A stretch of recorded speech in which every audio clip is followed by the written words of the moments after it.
Dear doctor ಕಾರ್ಯಕ್ರಮಕ್ಕೆ ನಿಮ್ಮೆಲ್ಲರಿಗೂ ಸ್ವಾಗತ. ನಾನು ಶ್ವೇತಾ ಆಚಾರ್ಯ. ಇವತ್ತಿನ ಡಿಯರ್ ಡಾಕ್ಟರ್ನಲ್ಲಿ ನಾವು ಮಾತಾಡ್ತಾ ಇರುವಂತಹ ವಿಷಯ ಗಾಲ್ ಬ್ಲಾಡರ್ ಸ್ಟೋನ್. ಬಹಳಷ್ಟು ಜನ ಇತ್ತೀಚಿನ ದಿನಗಳಲ್ಲಂತೂ ಗಾಲ್ ಬ್ಲಾಡರ್ ಸ್ಟೋನ್ನ ಬಗ್ಗೆ ಮಾತಾಡ್ತಿರ್ತಾರೆ. ಕಿಡ್ನಿ ಸ್ಟೋನ್ ಸಹಜವಾಗಿ ನಾವು ಕೇಳಿರ್ತೀವಿ, ಆದರೆ ಏನಿದು ಗಾಲ್ ಬ್ಲಾಡರ್ ಸ್ಟೋನ್? ಈ ಗಾಲ್ ಬ್ಲಾಡರ್ ಸ್ಟೋನ್ನ ಬಗ್ಗೆ ಹಲವು ವಿಷಯಗಳು ತಿಳ್ಕೊಳ್ಳೋದಿದೆ. ಅದ್ರ ಬಗ್ಗೆ ಇವತ್ತಿನ ಈ ವಿಶೇಷ ಕಾರ್ಯಕ್ರಮದಲ್ಲಿ ನಿಮಗೆ ಆ ಎಲ್ಲ ವಿಷಯಗಳನ್ನು ತಿಳಿಸ್ಕೊಡೋದಕ್ಕೆ ನಮ್ಮ ಜೊತೆ ಇದ್ದಾರೆ ವಾಸವಿ ಹಾಸ್ಪಿಟಲ್ನ ಡಾಕ್ಟರ್ ಮೋಹನ್ ರಾಮ್ ಅವರು, consultant laparoscopic and general surgeon, laser proctologist ಆಗಿರುವಂಥ ಡಾಕ್ಟರ್ ಮೋಹನ್ ರಾಮ್ ಅವರು ಇವತ್ತಿನ ಈ ವಿಶೇಷ ಕಾರ್ಯಕ್ರಮದಲ್ಲಿ ನಮ್ಮ ಜೊತೆ ಇದ್ದಾರೆ. Doctor, welcome to the show. Doctor, gall bladder stone, ಇದ್ರ ಬಗ್ಗೆ ಇತ್ತೀಚಿನ ದಿನಗಳಲ್ಲಿ ಬಹಳಷ್ಟು ಜನ ಮಾತಾಡ್ತಾ ಇರ್ತಾರೆ. Gall bladder stone, kidney stone ಕೇಳಿದ್ದೀವಿ, ಬಟ್ ಪಿತ್ತಕೋಶದಲ್ಲಿ ಕಲ್ಲು ಅನ್ನೋದು ಏನಿದು ಸಮಸ್ಯೆ? ಅಂದರೆ ಇದರ ಸಿಂಪ್ಟಮ್ ಏನಾಗಿರುತ್ತೆ, ಯಾವ ಹಂತದಲ್ಲಿ ಟ್ರೀಟ್ಮೆಂಟ್ ತಗೋಬೇಕು, ಇದಕ್ಕಿರುವಂಥ ಅಡ್ವಾನ್ಸ್ ಟ್ರೀಟ್ಮೆಂಟ್ ಏನು, ಇದೆಲ್ಲದರ ಬಗ್ಗೆ ಹಲವು ಪ್ರಶ್ನೆಗಳಿರುತ್ತೆ. ಆ ಪ್ರಶ್ನೆಗಳಿಗೆ ಉತ್ತರ ಪಡ್ಕೋಬೇಕು. ಆದರೆ ಅದಕ್ಕಿಂತ ಮುಂಚೆ ಈ ಗಾಲ್ ಬ್ಲಾಡರ್ ಅಂದರೆ ಏನು? ಅಂದರೆ ನಮ್ಮ ದೇಹದಲ್ಲಿ ಗಾಲ್ ಬ್ಲಾಡರ್ನ ರೋಲ್ ಏನಾಗಿರುತ್ತೆ? ಗಾಲ್ ಬ್ಲಾಡರ್ ಬಂದು ಒಂದು ನಮ್ಮ ಡೈಜೆಸ್ಟಿವ್ ಸಿಸ್ಟಮ್ನ ಒಂದು ಅಂಗ, ಬಿಲಾಂಗ್ಸ್ ಟು ದಿ ಹೆಪಟೋಬಿಲಿಯರಿ ಸಿಸ್ಟಮ್. ಅಂದರೆ ನಮ್ಮ ಪಿತ್ತ ಜನರೇಟ್ ಮಾಡ್ತದಲ್ಲ ಲಿವರ್, ಆ ಸಿಸ್ಟಮಿಗೆ ಬಿಲಾಂಗ್ ಆಗುತ್ತೆ. ಇನ್ನು ಗಾಲ್ ಬ್ಲಾಡರ್ ಅಂತ ಬಂದರೆ ನಾವು ಅದಕ್ಕೆ ಸಂಬಂಧಪಟ್ಟ ಸಮಸ್ಯೆ ಸ್ಟೋನ್ ಅಷ್ಟು ಮಾತ್ರ ಕೇಳಿದ್ದೀವಿ, ಪಿತ್ತಕೋಶದಲ್ಲಿ ಕಲ್ಲು. ಬೇರೆ ಏನೇನು ಡಿಸೀಸ್ಗಳು ಬರೋ ಚಾನ್ಸಸ್ ಇರುತ್ತೆ ಗಾಲ್ ಬ್ಲಾಡರ್ ರಿಲೇಟೆಡ್? ಮೋಸ್ಟ್ ಕಾಮನ್ ಆಗಿ ನಾವು ನೋಡೋದು ಗಾಲ್ ಬ್ಲಾಡರ್ ಸ್ಟೋನ್ಸೇ. ಅದರ ಕಾಂಪ್ಲಿಕೇಶನ್ಸ್ ಆಗಿ ಬರೋ ಕಾಯಿಲೆಗಳು ಗಾಲ್ ಬ್ಲಾಡರ್ ಇನ್ಫೆಕ್ಷನ್ಸ್, ಕೋಲೆಸಿಸ್ಟೈಟಿಸ್ ಅಂತೀವಿ, ಅದು ಅಕ್ಯೂಟ್ ಇರ್ಬೋದು, ಕ್ರಾನಿಕ್ ಇರ್ಬೋದು, ಅಥವಾ ನಮ್ಮ most of it malignancies, gall bladder carcinoma ಕೂಡ ಇರ್ತದೆ. ಇದೆಲ್ಲ ರಿಲೇಟೆಡ್ ಟು ಗಾಲ್ ಬ್ಲಾಡರ್. ಆದರೆ ಕಾಮನೆಸ್ಟ್ ನಾವು ನೋಡ್ತಿರೋದು ಗಾಲ್ ಬ್ಲಾಡರ್ ಸ್ಟೋನ್ಸ್. ಆಲ್ಮೋಸ್ಟ್ ಇಡೀ ಜಗತ್ತಲ್ಲಿ almost 10 to 30% of the patients ಈ ಗಾಲ್ ಬ್ಲಾಡರ್ ಸ್ಟೋನ್ ಇದ್ದು ಕಂಡು ಬಂದದ್ದು. ಓಕೆ, ಸ್ಟೋನ್ ಹೆಂಗಾಗತ್ತೆ, ಅಂದರೆ ಯಾಕಾಗತ್ತೆ ಸ್ಟೋನ್ ಫಾರ್ಮ್ ಆಗೋದು ಯಾಕೆ ಅಂತ? ಆಗಲೇ ತಿಳಿಸ್ದಂಗೆ ಪಿತ್ತ ಲಿವರಿಂದ ಬಂದಾಗ ಸ್ವಲ್ಪ ನೀರಿನಂಶ ಜಾಸ್ತಿ ಇರುತ್ತೆ. ಆ ನೀರಿನಂಶನ ನಾವು ಕಾನ್ಸಂಟ್ರೇಟ್ ಆಗೋದು ಬೈಲ್ ಕಾನ್ಸಂಟ್ರೇಷನ್ ಆಗೋದು ನಮ್ಮ ಪಿತ್ತಕೋಶದಲ್ಲಿ.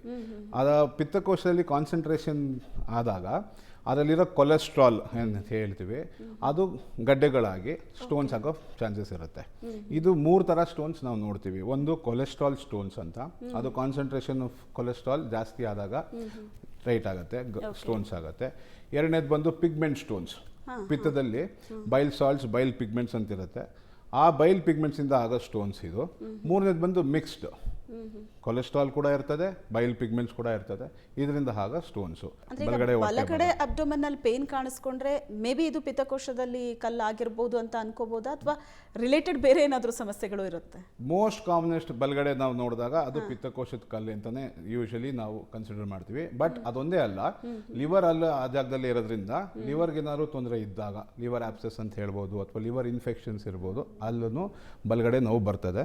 But for a person usually ಬಲಗಡೆ ಈ ಥರ ನೋವು ಬಂದಾಗ ಹಿಡಿದು ಬಿಟ್ಟಂಗೆ ನೋವಾಗುತ್ತೆ, ಅದು ಬಲಗಡೆ ಭಾಗದಲ್ಲಿ ಇದ್ದಾಗ it is commonly because of a complication cost by goal stone ಅಥವಾ ಪಿತ್ತಕೋಶ. ಪಿತ್ತಕೋಶದಲ್ಲಿ ಕಲ್ಲು ಹೆಣ್ಮಕ್ಳಲ್ಲೇ ಜಾಸ್ತಿ ಬರುತ್ತೆ, ಯಾಕಂದ್ರೆ ಯೂಶಲಿ ನಾವು ಕೇಳಿದ ಹಾಗೆ ಹೆಣ್ಮಕ್ಳೇ ಜಾಸ್ತಿಯಾಗಿ ಹೇಳೋದು ಪಿತ್ತಕೋಶದಲ್ಲಿ ಕಲ್ಲಾಗಿದೆ, ತುಂಬ ಪೇನ್ ಇತ್ತು ಅಂತ. ಒಂದು ವೇಳೆ ಹೆಣ್ಮಕ್ಳಲ್ಲೇ ಅಂದರೆ ಅದು ಯಾಕೆ ಅಂತ?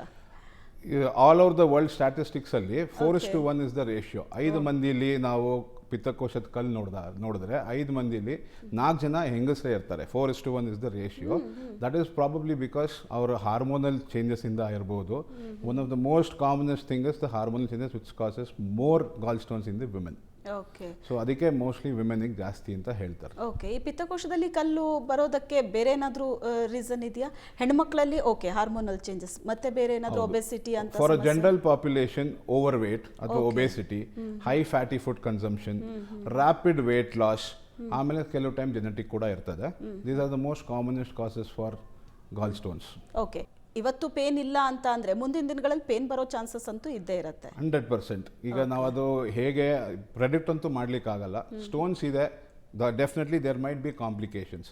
Very rare that they might not end up in any complications. But usually ಪಿತ್ತಕೋಶದಲ್ಲಿ ಕಲ್ಲು ಬಂದಿದೆ ಅಂದಮೇಲೆ ಅದ್ರ ಬಗ್ಗೆ ಟ್ರೀಟ್ಮೆಂಟ್ ತಗೋಬೇಕಾಗಿರೋದು ಡೆಫಿನೆಟ್ಲಿ ರಿಕ್ವೈರ್ಡ್. ಓಕೆ, ಏನು ಟ್ರೀಟ್ಮೆಂಟ್ ಅಂದರೆ ಪಿತ್ತಕೋಶದಲ್ಲಿ ಕಲ್ಲು ಅದು ಪೇನ್ ಕೊಡ್ತಿದೆ ಅಂದಾಗ ಯೂಶಲಿ ಪೇನ್ ಕಿಲ್ಲರ್ ತೊಗೊಂಡು ಸುಮ್ಮನಾಗ್ತಾರೆ.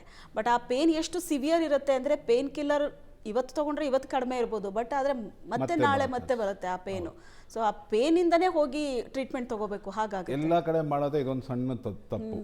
ಪೇನ್ ಬಂದಾಗ ಡೆಫಿನೆಟ್ಲಿ ಮಾತ್ರೆಯಿಂದ ಕಮ್ಮಿ ಆಗುತ್ತೆ ಅಥವಾ ಓವರ್ ದ ಕೌಂಟರ್ ಡ್ರಗ್ಸ್ ಅಂತ ಹೇಳ್ತಾರೆ. ಫಾರ್ಮಸಿಗೆ ಹೋಗಿ ಮಾತ್ರೆ ತೊಗೊಂಡ್ಬಿಟ್ಟು ನೋವು ಕಮ್ಮಿ ಮಾಡ್ಕೊಳ್ಳಿಕ್ಕೆ ಟ್ರೈ ಮಾಡ್ತಾರೆ. ಬಟ್ ಅದು ಇಟ್ ಇಸ್ ಓನ್ಲಿ ಟೆಂಪ್ರರಿ. ಮಾತ್ರೆ ತೊಗೊಂಡಷ್ಟು ನೋವು ಕಮ್ಮಿ ಇರುತ್ತೆ, ಬಟ್ ನೋವು ಏನಕ್ಕಾಯಿತು ಅನ್ನೋದನ್ನ ನಾವು ನೋಡಲೇಬೇಕು. So definitely near by doctor ಯಾರು ಇರ್ತಾರೆ ಸರ್ಜನ್ನ ಮೀಟ್ ಮಾಡೋದು ಕಂಪಲ್ಸರಿ. ಮೀಟ್ ಮಾಡಿ ಅವರ ಅಡ್ವೈಸ್ ತೊಗೊಳೋದು ತುಂಬ ಇಂಪಾರ್ಟೆಂಟ್ ಆಗುತ್ತೆ. ಓಕೆ, ಈ ಪಿತ್ತಕೋಶದಲ್ಲಿ ಕಲ್ಲಾಗಿ ತುಂಬ ನೋವು ಕೊಡ್ತಾ ಇರೋವಾಗ ಟ್ರೀಟ್ಮೆಂಟ್ ಏನೇನು ಆಪ್ಷನ್ಸ್ಗಳಿದೆ? ಅಂದರೆ ಆ್ಯಂಟಿಬಯೋಟಿಕ್ ಕೊಟ್ಟರೆ ಕಡಿಮೆ ಆಗಿಬಿಡುತ್ತೆ ಅಂತಾರೆ ಕೆಲವರು, ಕೆಲವರು ಇಲ್ಲ ಒಂದು ಕೋರ್ಸಲ್ಲಿ ಟ್ಯಾಬ್ಲೆಟ್ ತೊಗೊಂಡ್ರೆ ಅಥವಾ ಇನ್ಯಾವುದೋ ಮೆಡಿಸಿನ್ಗಳು ಅವೈಲಬಲ್ ಇರುತ್ತೆ ಮಾರ್ಕೆಟಲ್ಲಿ, ಅದು ತೊಗೊಂಡ್ರೂ ಕೂಡ ಪಿತ್ತಕೋಶದ ಕಲ್ಲು ಸಮಸ್ಯೆ ಸಾಲ್ವ್ ಆಗಿಬಿಡುತ್ತೆ ಅಂತ.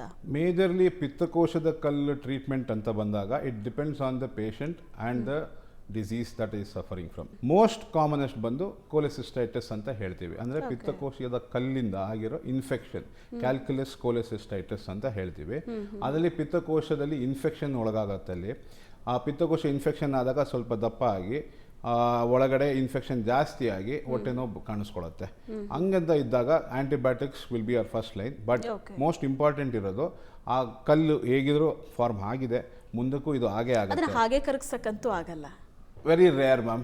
ಇಲ್ಲಿ ತನಕ ಆ ಥರ ಡ್ರಗ್ಸ್ ಆ ಥರ ಇಲ್ಲ. ಅರ್ಸೋಡಿಯಾಕ್ಸಿಕೋಲಿಕ್ ಆಸಿಡ್ ಅಂತ ಇದೆ, but that is only for very rare cases. It is not actually proven to solve usually kidney stone ಎಲ್ಲ ಆದಾಗ ಚೆನ್ನಾಗಿ ನೀರು ಕುಡಿಬೇಕು ಅಥವಾ ಹಾಗೆ ಕಲ್ಲು ಹೋಗುತ್ತೆ ಅಂತ, ಅಂದರೆ ತೀರಾ ಆಪ್ರೇಟ್ ಮಾಡೋ ಹಂತಕ್ಕೆ ಹೋಗೋಕ್ಕೂ ಮುಂಚೆ ಸಾಕಷ್ಟು ಪ್ರಯತ್ನ ಮಾಡ್ತಾರೆ. ನಾ ಯಾಕೆ ಕಂಪೇರ್ ಮಾಡ್ತಿದ್ದೀನಿ ಅಂತ ಅಂದರೆ ಚಾಲ್ತಿಯಲ್ಲಿರೋದು ಜನ ತುಂಬ ರೀಚಬಲ್ ಇರೋದು ಕಿಡ್ನಿ ಸ್ಟೋನು. ಈಗ ಅದು ಪಿತ್ತಕೋಶದ ಕಲ್ಲು ಬಗ್ಗೆ ಕೂಡ ನಾವು ಮಾತಾಡ್ತಾ ಇರೋದ್ರಿಂದ ಪಾಸಿಬಲ್ ಇದೆಯಾ ಹಾಗೆ ಕರಗಿಸಕ್ಕೆ? All of it depends on the dynamics of the stone. ಅಂದರೆ ಈಗ ಒಂದು ಪಿತ್ತಕೋಶದ ಕಲ್ಲು ಸೈಜ್ ಮೇಲೆ ಡಿಪೆಂಡ್ ಆಗ್ತದೆ. ಯಾಕಂದರೆ ಪಿತ್ತಕೋಶದ ಟ್ಯೂಬ್ ಬಂದು 0.3 ಸೆಂಟಿಮೀಟರ್ ಅಂದರೆ 3 mm ಇರುತ್ತೆ. ಪಿತ್ತಕೋಶದ ಕಲ್ಲು ಆಬ್ವಿಯಸ್ಲಿ ಇಟ್ಸ್ ಅ ಬ್ಯಾಗ್ ದಪ್ಪ ಇರೋದ್ರಿಂದ ಕಲ್ಲುಗಳು ಜಾಸ್ತಿ ದಪ್ಪ ಇರ್ತದೆ. ಸಣ್ಣ ಕಲ್ಲಾದರೆ ಪಾಸ್ ಆಗಿಬಿಡುತ್ತೆ. ಪಾಸ್ ಆಗಿ ನೀಟಾಗಿ ನಿಮ್ಮ ಮೋಷನ್ ಮೂಲಕ ಹೊರಗೆ ಬರೋ ಚಾನ್ಸಸ್ ಇರುತ್ತೆ. ಆದರೆ ದೊಡ್ಡ ಕಲ್ಲಾದರೆ ಡೆಫಿನೆಟ್ಲಿ ಬ್ಲಾಕ್ ಆಗೇ ಆಗುತ್ತೆ. ಸೊ ಬ್ಲಾಕ್ ಆದಾಗ ಈ ಸಿಂಪ್ಟಮ್ಸು ಹಾಗೆ ತೊಂದರೆ ಹಾಗೆ ಆಗುತ್ತೆ. ಆ ತೊಂದರೆಗೆ ಆ ತಕ್ಕಂಥ ಟ್ರೀಟ್ಮೆಂಟ್ ತಗೊಳ್ಳೇಬೇಕಾಗ್ತದೆ. ಓಕೆ, ಸರ್ಜರಿನೇ ಒಂದು ಆಪ್ಷನ್ನು, ಲಾಸ್ಟ್ ಆಪ್ಷನ್ ಅಂತ ಹೇಳ್ತಾರೆ. ಅದು ಲಾಸ್ಟ್ ಆಪ್ಷನ್ ಸರ್ಜರಿನೇನಾ? Definitely surgery is the best option available. Best option. Yes, ಈಗ ನಾವು we are in the era of prevention is better than cure ಅಂತ ಹೇಳ್ತೀವಲ್ಲ. ಸೊ ಡೆಫಿನೆಟ್ಲಿ ಮುಂದಕ್ಕೆ ಪಿತ್ತಕೋಶ ಕಲ್ಲು ಇದೆ, ತೊಂದರೆ ಕಾಣಿಸ್ಕೊಳ್ಳೋಕ್ಕೂ ಮುಂಚೆ ನಾವು ಅದನ್ನ ಕ್ಲಿಯರ್ ಮಾಡಿಕೊಂಡ್ರೆ it is gone to be more safer. ಪಿತ್ತಕೋಶದಲ್ಲಿ ಕಲ್ಲಿದ್ದಾಗ ನಾವು ಮಾಡೋದು ಲ್ಯಾಪ್ರೋಸ್ಕೋಪಿಕ್ ಅಥವಾ ಮಿನಿಮಲ್ ಇನ್ವೇಸಿವ್ ಸರ್ಜರಿ ಅಂತ ಹೇಳ್ತೀವಿ. ಈಗ ರೋಬೋಟಿಕ್ ಕೂಡ ಮಾಡೋಕ್ಕೆ ಶುರು ಮಾಡಿದ್ದೀವಿ. ನಮ್ಮ ವಾಸವಿಲಿ ಡಾವಿನ್ಸಿ XI ಅಂತ ರೋಬೋಟಿಕ್ ಸರ್ಜರಿ ಇದೆ, ಅದನ್ನು ನಾವು ಯೂಸ್ ಮಾಡ್ಕೋಬೋದು. ಏನಿಲ್ಲ, 3 ಅಥವಾ 4 ಸಣ್ಣ ರಂಧ್ರಗಳು, ಸಣ್ಣ ತೂತುಗಳು ಮಾಡ್ತೀವಿ. ಕ್ಯಾಮ್ರಾ ಹಾಕಿ ಆಪರೇಷನ್ ಮಾಡಿ ತೆಗೆದು ಆ ಪಿತ್ತಕೋಶನ ತೆಗೆದುಬಿಡ್ತೀವಿ ಕಂಪ್ಲೀಟಾಗಿ. ಓಕೆ, ನಾನು ಅದನ್ನೇ ಕೇಳೋದಕ್ಕೆ ಹೊರಟೆ. ಪಿತ್ತಕೋಶ ಕಲ್ಲಾದಾಗ ಮಾಡೋ ಆಪ್ರೇಷನ್ನು ಈಗ ಯೂಶಲಿ ಕಲ್ಲನ್ನು ರಿಮೂವ್ ಮಾಡಲ್ಲ, ಪಿತ್ತಕೋಶನೇ ರಿಮೂವ್ ಮಾಡ್ತಾರೆ ಅಂತ. ಸೊ ಅದೊಂದು ಜನ ಅದನ್ನ ಆಕ್ಸೆಪ್ಟ್ ಮಾಡ್ಕೋತಾರ? ಅಂದ್ರೆ ನೀವು ಹೇಳಿದಾಗ ಇದು ತುಂಬಾ ಜನಕ್ಕೆ ಇದು ಅರ್ಥ ಆಗಲ್ಲ. ಇದು ಅರ್ಥ ಮಾಡಿಸ್ಬೇಕು ಅಂದ್ರೆ ಸಿಂಪಲ್. ಲಿವರ್ ಅಲ್ಲಿ ಪಿತ್ತ ಜನರೇಟ್ ಆಗುತ್ತೆ, ಅದು ಫ್ಯಾಕ್ಟ್ರಿ ಇದ್ದಂಗೆ. ನಮ್ಮ ಪಿತ್ತಕೋಶ ಬಂದು ಸ್ಟೋರ್ ಹೌಸ್, ಅಂದ್ರೆ ಅಂಗಡಿ ಇದ್ದಂಗೆ ಸ್ಟೋರ್ ಹೌಸು. ಅಲ್ಲಿ ಬಂದು ಪಿತ್ತ ಸ್ಟೋರ್ ಆಗುತ್ತೆ. ಊಟ ಮಾಡಿದಾಗ ನಮ್ಮ ಕರಳಿಗೆ ಪಿತ್ತ ಹೋಗುತ್ತೆ. ಸೊ ಕನ್ಸ್ಯೂಮರ್ ಬಂದು ನಮ್ಮ ಕರಳು. ಈಗ ನಮಗೆ ಪ್ರಾಬ್ಲಮ್ ಏನಾಗುತ್ತೆ, ಪಿತ್ತಕೋಶದಲ್ಲಿ ಕಲ್ಲಿದೆ, ಇನ್ಫೆಕ್ಷನ್ ಆಗಿದೆ, ತುಂಬಾ ಒದ್ಲಾಡ್ತಿರ್ತಾರೆ ಅಂದಾಗ ನಾವು ಪಿತ್ತಕೋಶ ತೆಗೆದ್ಬಿಡ್ತೀವಿ. ಎಲ್ಲರಿಗೂ ಬರೋ ಡೌಟ್ ಅದೇ, ಸರ್ ಪಿತ್ತಕೋಶ ತೆಗೆದ್ಬಿಟ್ರೆ ನಮ್ಗೆ ಮುಂದಕ್ಕೆ ಏನಾದ್ರು ತೊಂದರೆ ಆಗಲ್ವಾ? ಡೆಫಿನೆಟ್ಲಿ ಇಲ್ಲ. ಈಗ ಕನ್ಸ್ಯೂಮರ್ ಅಂಗಡಿಗೆ ಹೋಗಿ ತಗೊಳ್ಳಿಲ್ಲ ಅಂದ್ರೆ ಡೈರೆಕ್ಟ್ ಆಗಿ ಫ್ಯಾಕ್ಟರಿಯಿಂದ ತಗೋಬಹುದಲ್ಲ. ಸೊ ಲಿವರ್ ಇಂದ ಏನಿದೆ ಮಧ್ಯದಲ್ಲಿ ಕನೆಕ್ಷನ್ ಅದು ಮಿಸ್ ಆಗುತ್ತೆ, ಬಟ್ ಅದರಿಂದ ತುಂಬಾ ದೊಡ್ಡ ಹಾನಿ ಏನು ಆಗಲ್ಲ. 100% ಏನು ತೊಂದರೆ ಆಗಲ್ಲ. ಸೊ ಪಿತ್ತ ಡೈರೆಕ್ಟ್ ಆಗಿ ಲಿವರ್ ಇಂದ ಕರಳಿಗೆ ಬರುತ್ತೆ. ಊಟ ಮಾಡಿದಾಗ digestion as it is continue ಆಗುತ್ತೆ, ನಾರ್ಮಲ್ ಲೈಫ್ ಲೀಡ್ ಮಾಡಬಹುದು. ಮತ್ತಷ್ಟು ವಿಷಯಗಳಿದೆ, ಒಂದು ಚಿಕ್ಕ ಬ್ರೇಕ್ನ ನಂತರ.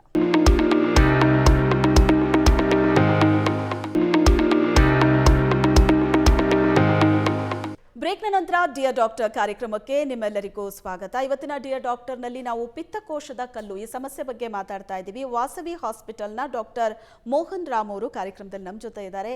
ಈ ಪಿತ್ತಕೋಶದಲ್ಲಿ ಕಲ್ಲು ಈ ಸಮಸ್ಯೆ ಬಗ್ಗೆ ಬಹಳಷ್ಟು ವಿಷಯಗಳನ್ನು ತಿಳಿಸ್ಕೊಡ್ತಾ ಇದ್ರು. ಡಾಕ್ಟರ್, ಪಿತ್ತಕೋಶ ಅಂದರೆ ಏನು, ಈ ಪಿತ್ತಕೋಶದಲ್ಲಿ ಕಲ್ಲಾಗೋದು ಯಾಕೆ, ಅದಕ್ಕೆ ಯಾವ ರೀತಿ ಟ್ರೀಟ್ಮೆಂಟ್ ಇದೆ, ಇದೆಲ್ಲದರ ಬಗ್ಗೆ ತಿಳಿಸ್ಕೊಡ್ತಾ ಇದ್ರಿ. ಬಟ್ ಜನರಲ್ ಒಂದಷ್ಟು ಮಿತ್ ಇದೆ, ಅಂದರೆ ಒಂದು ತಪ್ಪು ತಿಳುವಳಿಕೆ ಇದೆ.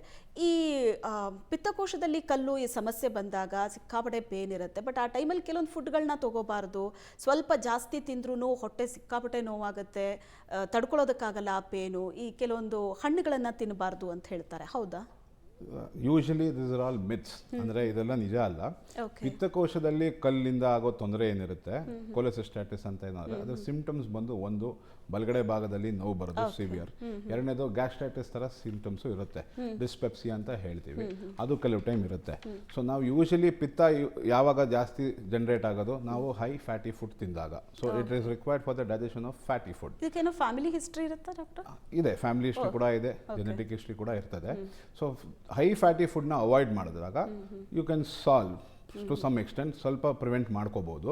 ಬಟ್ ಆಕ್ಚುಲ್ ಆಗಿ ಯಾವುದೇ ನಂತರ ನೀವು ಹೇಳ್ತಿರೋದು ಅಂದ್ರೆ ಡಯಾಗ್ನೋಸ್ ಆದ ನಂತರ, ಡಯಾಗ್ನೋಸ್ ಆಗೋಕ್ಕೂ ಮುಂಚೆ ಕೂಡ ಓಕೆ, ಆದ ನಂತರ ಕೂಡ ಓಕೆ. ಬಟ್ ಪ್ರಾಬ್ಲಮ್ ಏನಾಗುತ್ತೆ, ಹೈ ಫ್ಯಾಟಿ ಫುಡ್ ಆದಾಗ ಪಿತ್ತಕೋಶದಿಂದ ಜಾಸ್ತಿ ಬೈಲ್ ಬೇಕಾಗತ್ತೆ ಡೈಜೆಷನ್ಗೆ. ಸೊ ಅವಾಗ contraction of the gall bladder will be more. So infection ಏನಾದ್ರು ಇದ್ದು, ಕಲ್ಲುಗಳು ಏನಾದ್ರು ಇದ್ದಾಗ ಅವಾಗ ನೋವು ಜಾಸ್ತಿ ಆಗ್ತದೆ. So this is how it is usually.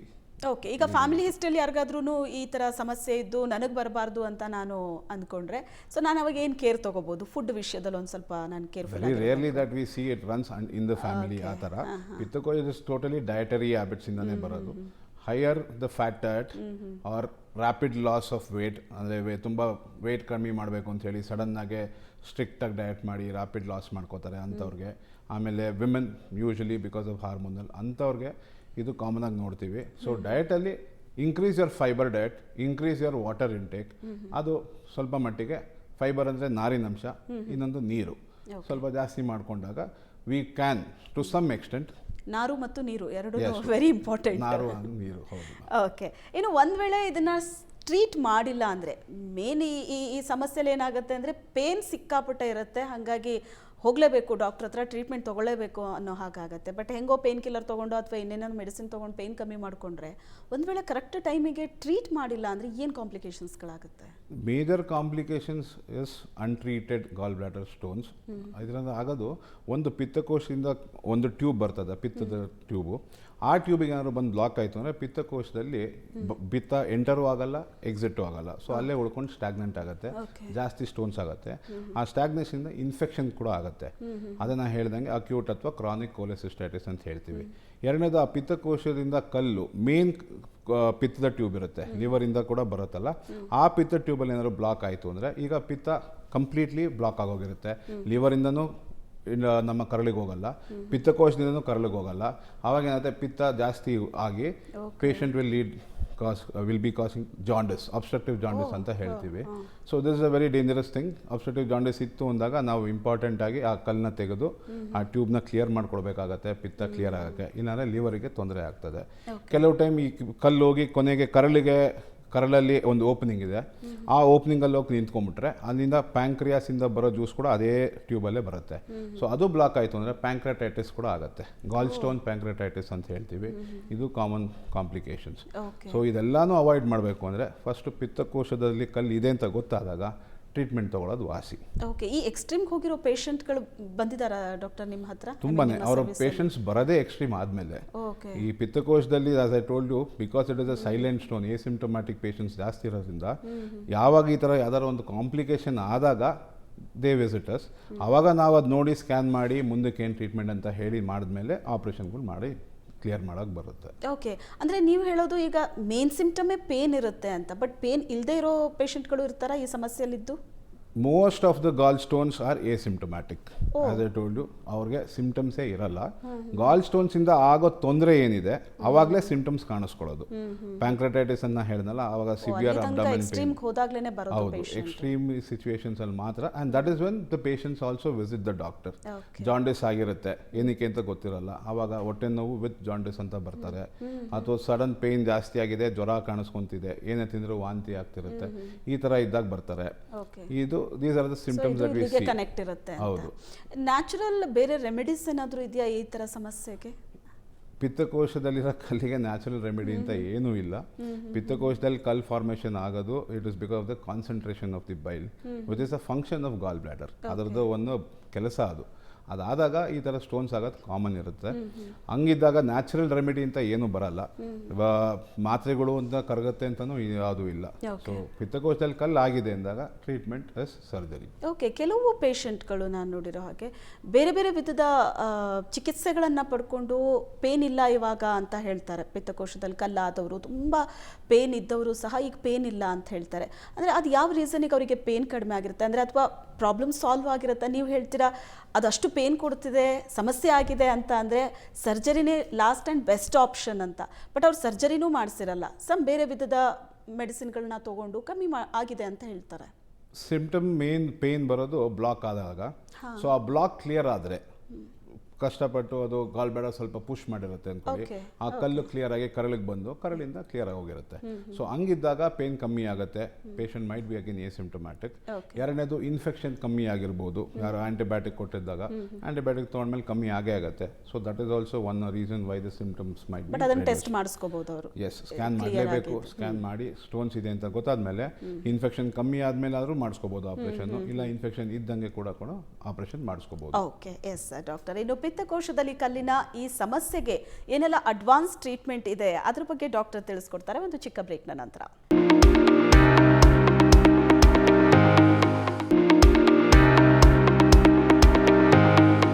ಬ್ರೇಕ್ನ ನಂತರ ಡಿಯರ್ ಡಾಕ್ಟರ್ ಕಾರ್ಯಕ್ರಮಕ್ಕೆ ಮತ್ತೊಮ್ಮೆ ನಿಮ್ಮೆಲ್ಲರಿಗೂ ಸ್ವಾಗತ. ಗಾಲ್ ಬ್ಲಾಡರ್ ಸ್ಟೋನ್ನ ಬಗ್ಗೆ ಇವತ್ತಿನ ಡಿಯರ್ ಡಾಕ್ಟರ್ ಅಲ್ಲಿ ಮಾತಾಡ್ತಾ ಇದ್ದೀವಿ. ವಾಸವಿ ಹಾಸ್ಪಿಟಲ್ನ ಡಾಕ್ಟರ್ ಮೋಹನ್ ರಾಮ್ ಅವರು ಕಾರ್ಯಕ್ರಮದಲ್ಲಿ ನಮ್ಮ ಜೊತೆ ಇದ್ದಾರೆ. ಡಾಕ್ಟರ್, ಗಾಲ್ ಬ್ಲಾಡರ್ ಸ್ಟೋನ್ ಬಗ್ಗೆ ಬಹಳಷ್ಟು ವಿಷಯಗಳನ್ನು ನೀವು ತಿಳಿಸ್ಕೊಟ್ಟಿದ್ದೀರಿ. ಬಟ್ ಒಂದು ನನಗನ್ಸೋದು, ಅಗೇನ್ ನಾನು ಕಿಡ್ನಿ ಸ್ಟೋನಿಗೆ ಮತ್ತೆ ಕಂಪೇರ್ ಮಾಡ್ತೀನಿ. ಕಿಡ್ನಿ ಸ್ಟೋನ್ ಆದಾಗ ಆ ಸ್ಟೋನನ್ನು ನಾವು ಬ್ರೇಕ್ ಮಾಡಿ ತೆಗೆದುಬಿಡ್ತೀರಿ, ಬಟ್ ಕಿಡ್ನಿ ಹಾಗೆ ಉಳ್ಕೊಳ್ಳುತ್ತೆ ಆ್ಯಂಡ್ ವೆರಿ ಸೇಫ್ ಆಗಿರುತ್ತೆ. ಬಟ್ ಗಾಲ್ ಬ್ಲಾಡರ್ ಸ್ಟೋನ್ ಆದಾಗ ಎಲ್ಲರೂ ಅನ್ಕೋತಾರೆ ಸ್ಟೋನ್ ರಿಮೂವ್ ಮಾಡ್ತಾರೆ ಅಂತ. ಬಟ್ ಅಲ್ಲ, ಸರ್ಜರಿ ಅಂತ ಬಂದಾಗ ಗಾಲ್ ಬ್ಲಾಡರ್ನೇ ರಿಮೂವ್ ಮಾಡ್ತಾರೆ. ಅದು ಯಾಕೆ ಅಂತ? ಇದು ಮೋಸ್ಟ್ ಇಂಪಾರ್ಟೆಂಟ್ಲಿ ಎಲ್ಲರಿಗೂ ಬರೋ ಡೌಟ್ ಇದೆ. ಸರ್, ಕಿಡ್ನಿ ಸ್ಟೋನ್ಸಲ್ಲಿ ಕಿಡ್ನಿನ ನೀವೇನೂ ಮಾಡಲ್ಲ, ಬರೀ ಸ್ಟೋನ್ ತೆಗಿತೀರಿ, ಪಿತ್ತಕೋಶ ಬಂದಾಗ ಅದನ್ನ ಯಾಕೆ ತೆಗಿತೀರಿ? See, gall bladder is something that can be sacrificed. ಯಾಕೆಂದರೆ ಪಿತ್ತಕೋಶದ ಕೆಲಸ ರಿಸರ್ವಾಯರ್, ಅಂದರೆ ಸ್ಟೋರೇಜು. ಪಿತ್ತಕೋಶದಲ್ಲಿ ಪಿತ್ತ ಬಂದು ಸ್ಟೋರ್ ಆಗುತ್ತೆ. ಪಿತ್ತಕೋಶದಲ್ಲಿ ಸ್ಟೋರೇಜ್ ಇಲ್ಲದೇ ಇದ್ದರೂ ಲಿವರಿಂದ ಡೈರೆಕ್ಟಾಗಿ ಕರಳಿಗೆ ಪಿತ್ತ ಹೋಗುತ್ತೆ. ಸೊ ಅದನ್ನ ನಾವು ಸ್ಯಾಕ್ರಿಫೈಸ್ ಮಾಡ್ಬೋದು. ಈಗ ಕಲ್ಲು ತೆಗೆದು ನಾವು ಬಿಟ್ಟ ಮೇಲೆ ಮತ್ತೆ ಕಲ್ಲು ಆಗಲ್ಲ ಅನ್ನೋಕ್ಕೆ ಏನು ಗ್ಯಾರಂಟಿ ಇರುತ್ತೆ?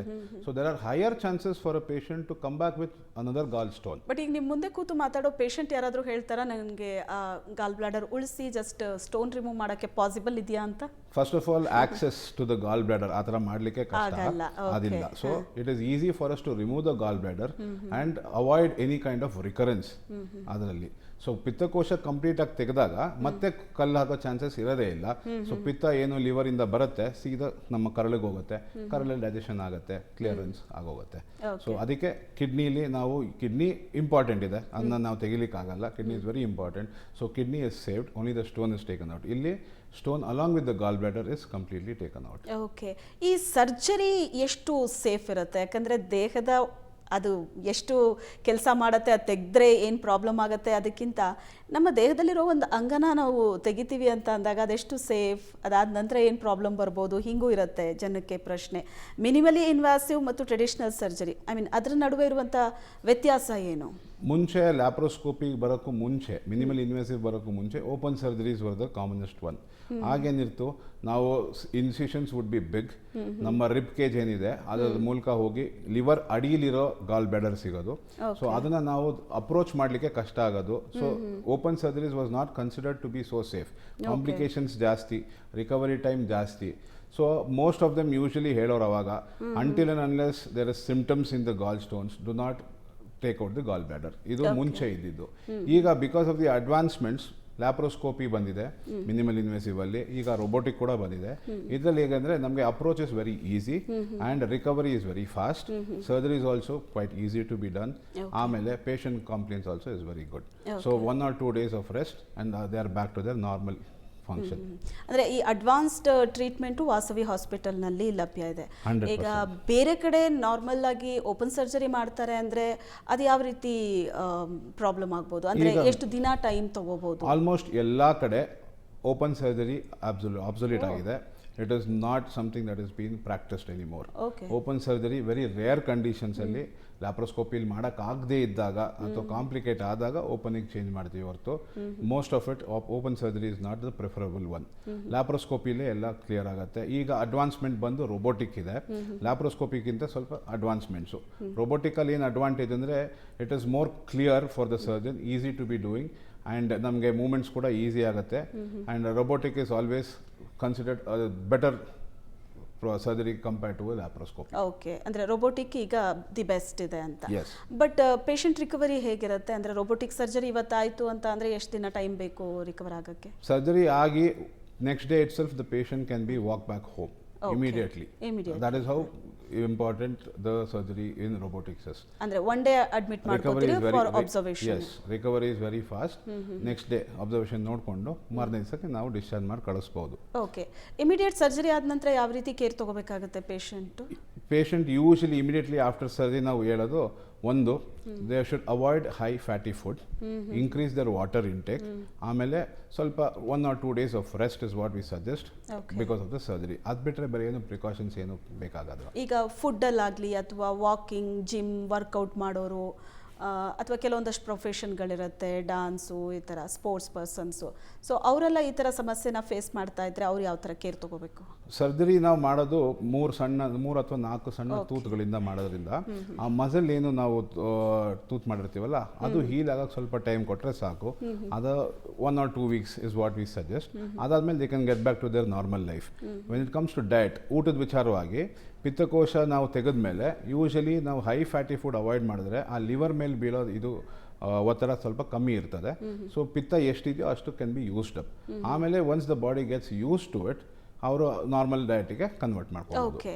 ಈಗ ಆಫ್ಟರ್ ಸರ್ಜರಿ ಪಿತ್ತಕೋಶ ತೆಗೆದ ನಂತರ ತುಂಬ ನಾರ್ಮಲ್ ಲೈಫ್ನ ಲೀಡ್ ಮಾಡ್ಬೋದಾ ಅಥವಾ ಲೈಫ್ ಲಾಂಗ್ ಫಾಲೋ ಮಾಡಬೇಕಾದಂಥ ಇನ್ಸ್ಟ್ರಕ್ಷನ್ಸ್ ಏನಾದರೂ ಇರುತ್ತಾ? ಈ ಫ್ಯಾಟಿ ಫುಡ್ ತೊಗೋಬಾರ್ದು ಅಥವಾ ಈ ಥರ ಮಾಡಬಾರ್ದು, ಹಾಗೆ ಮಾಡಬಾರ್ದು ಅಂತ? ಪೋಸ್ಟ್ cholecystectomy ಅಥವಾ ಪಿತ್ತಕೋಶ ತೆಗೆದ ಮೇಲೆ there is no requirement for any kind of rules to be followed. Normal life normal ಆಗಿ ಊಟ ಮಾಡ್ಬೋದು, ನಾರ್ಮಲ್ ಆಗಿ ಅವ್ರು ಕೆಲಸ ಮಾಡ್ಕೋಬಹುದು. ಪಿತ್ತಕೋಶ ಒಂದು ಇರಲ್ಲ ಅಷ್ಟೇ, ಅಷ್ಟು ಬಿಟ್ಟರೆ ಬೇರೆ ಏನು ತೊಂದರೆ ಇರಲ್ಲ ಅವ್ರಿಗೆ. ಓಕೆ. ಕೊನೆಯದಾಗಿ ಏನು ಹೇಳೋದಕ್ಕೆ ಇಷ್ಟಪಡ್ತೀರಿ? ಯಾಕಂದರೆ ತುಂಬ ಕಾಮನ್ ಆಗಿ ಬರ್ತಾ ಇರುವಂಥ ಪ್ರಾಬ್ಲಮ್ ಇದು, ಹಾಗಾಗಿ ನಮ್ಮ ವೀಕ್ಷಕರಿಗೆ ಏನು ಹೇಳ್ತೀರಿ? ಜನಗಳಿಗೆ ಹೇಳೋದಿಷ್ಟೇ, ಯಾವುದನ್ನು ಇಗ್ನೋರ್ ಮಾಡೋದು ಬೇಡ. ಸಿಂಪ್ಟಮ್ಸ್ ಬಂದಾಗ ಅಥವಾ ಸಿಂಪ್ಟಮ್ಸಲ್ಲಿ ನಮಗೆ ಕಾಣಿಸ್ಕೊಂಡಾಗ ಪಿತ್ತಕೋಶದಲ್ಲಿ ಕಲ್ಲಿದೆ ಅಂದಾಗ ಇಗ್ನೋರ್ ಮಾಡೋದಿರ ಅದರ ಟ್ರೀಟ್ಮೆಂಟು ನಿಯರ್ ಬೈ ಸರ್ಜನ್ಗೆ ಹೋಗಿ ಟ್ರೀಟ್ಮೆಂಟ್ ತೋರಿಸ್ಕೊಂಡ್ರೆ that will be taken care of.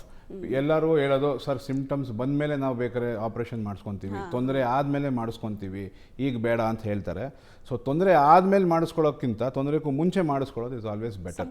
Damage ಅಂತೂ ಆಗುತ್ತೆ ತೊಂದರೆ ತುಂಬ ಎಕ್ಸ್ಟ್ರೀಮ್ ಹೋದಾಗ. So prevention is always better than cure. So ಕಲ್ಲಿದೆ ಅಂತ ಗೊತ್ತಾದ್ಮೇಲೆ ಪಿತ್ತಕೋಶ ತೆಗೆಸ್ಕೊಳ್ಳೋದು will definitely help them for a good quality of life. ಎರಡನೇದು ಡಯಟ್ ವಿಚಾರವಾಗಿ consume more of fibre, drink lot of water, ಅಂದರೆ ನೀರು ಮತ್ತು ನಾರನ್ನ ಹೇಳ್ದಂಗೆ.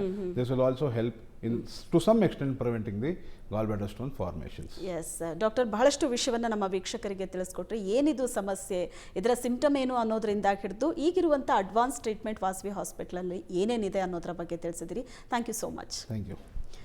ಎಸ್ ವೀಕ್ಷಕರೇ, ಪಿತ್ತಕೋಶದಲ್ಲಿ ಕಲ್ಲು ಅನ್ನೋದು ಒಂದು ಸಾಮಾನ್ಯ ಸಮಸ್ಯೆ ಅಂತ ಅನ್ನಿಸ್ಬೋದು. ಆದರೆ ಆ ಸಮಸ್ಯೆನೇ ಸಿಕ್ಕಾಪಟ್ಟೆ ಪ್ರಾಬ್ಲಮ್ ಕೊಡೋದಕ್ಕೆ ಸ್ಟಾರ್ಟ್ ಮಾಡಿದಾಗ ಅಥವಾ ತುಂಬ ನೋವು ಕೊಡೋದಕ್ಕೆ ಸ್ಟಾರ್ಟ್ ಮಾಡಿದಾಗ ಆಗ ಟ್ರೀಟ್ಮೆಂಟು ಅಂತ ಓಡ್ತೀವಿ. ಹಾಗಾಗಿ ಆರಂಭದ ಹಂತದಲ್ಲೇ ಟ್ರೀಟ್ಮೆಂಟ್ ತಗೊಳ್ಳಿ, ಒಂದು ಆರೋಗ್ಯಯುತವಾದ ಜೀವನ ನಡೆಸಿ ಅಂತ ಹೇಳ್ತಾ ಇವತ್ತಿನ ಈ ವಿಶೇಷ ಕಾರ್ಯಕ್ರಮ ಮುಗಿಸ್ತಾ ಇದ್ವಿ. ನಮಸ್ಕಾರ.